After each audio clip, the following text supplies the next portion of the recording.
Back in 2013, Kendall and I took a trip to Miami.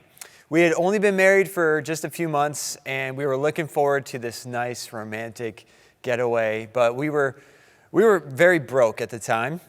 We were living off of campus ministry salaries, so we didn't have much money. And I made reservations at a motel that was in our price range, very, very cheap.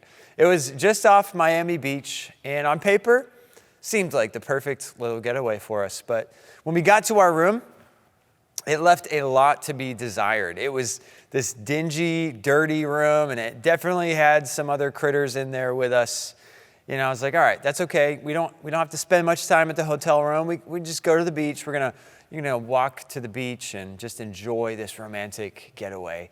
And we left our hotel room, started walking to the beach, and as we got closer, we started to hear this loud music, and we realized that there's just swarms of young college students all around us, and they're all wasted. And there's guys walking around flaunting their beach bods and girls in skimpy bikinis, and everybody's just funneling beers and falling over, and we're pushing our way through the crowd trying to get to this restaurant, and there's volleyballs flying everywhere and people just making out with each other.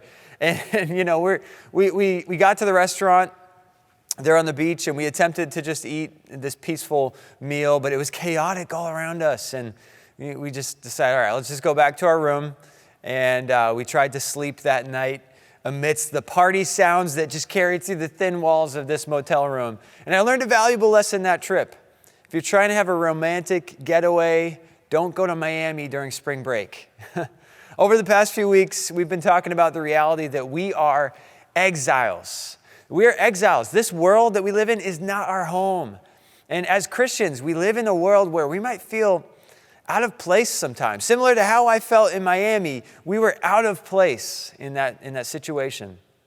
And as Christians, we know that we don't belong here, that this is not our home. And at times we feel marginalized for the things we believe because of our commitment to live out the teachings of the Bible.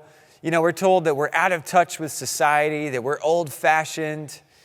There was a Time magazine article that came out in 2016 titled, "Regular Christians are no longer welcome in American culture."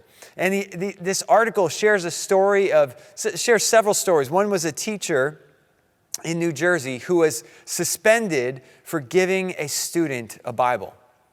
There's another story of a football coach in Washington State who was placed on leave because he had led his team in prayer on the field after a game.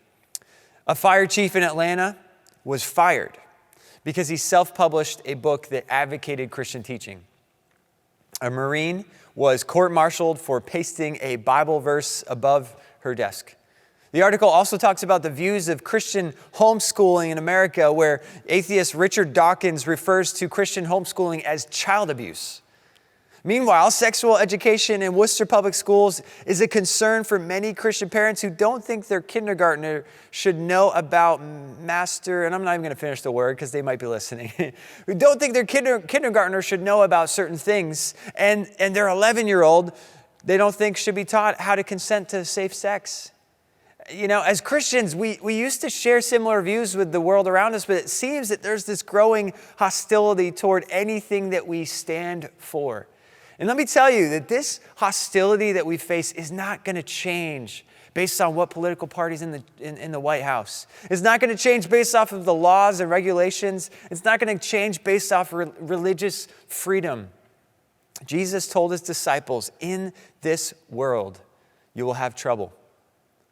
In this world, you'll have trouble. What kinds of trouble do we experience in this world? Well, everything we just talked about, this hostility in the world around us, but even more, we experience trouble in our marriage. We experience trouble when our children reject the faith that we brought them up in. And we see a friend stuck in addiction, or the trouble of losing a loved one to cancer or some other disease. These are just some of the pains that we deal with in this world. In this world, you will have trouble. Jesus spoke these words to his disciples, one of which was a man by the name of Peter. And Peter went on to write a letter to Christians who were experiencing this trouble. This letter is known as 1 Peter, and we've been going throughout this series, hopefully throughout this letter. And these Christians were living in a world where they were being marginalized and they needed hope. The question we asked a few weeks ago is, what hope can carry us through the suffering of our world? What hope can carry us through whatever we experience in this world? And we said that living hope looks back to the resurrection. It's through Jesus' resurrection that he conquered death, so we know that all suffering in this life has already been conquered. Whatever we face has already been conquered. This living hope looks back, but it also looks forward to the reward. That there's this inheritance that Peter says is kept in heaven for you. And this inheritance can never perish, spoil, or fade. The things of this world, the things you experience, they will perish, spoil, or fade, but this can never be taken from you. We suffer now, yes, but we rejoice knowing that one day this inheritance will come to us. There's a joy in that nothing in this world can steal from you. Living hope looks back, it looks forward, and it looks into the gospel every day. The gospel is this, that while you were still a sinner, Christ died for you. While you were still just a broken mess, unworthy of love, in your worst moments, in your darkest days, that Jesus died because he loves you. We asked the question, what was Jesus' living hope? You were his living hope. You were what carried him through the suffering that he experienced. You were his joy. You were his hope. So make him your living hope. That was all week one.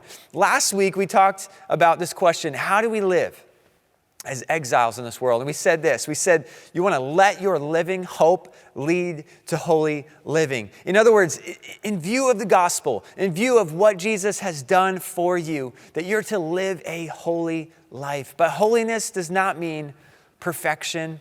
Holiness does not mean having this self-righteous attitude toward the world, condemning those pagans for the sin while you're this perfect being. You know, maybe you grew up with this saying, I don't drink, cuss, smoke,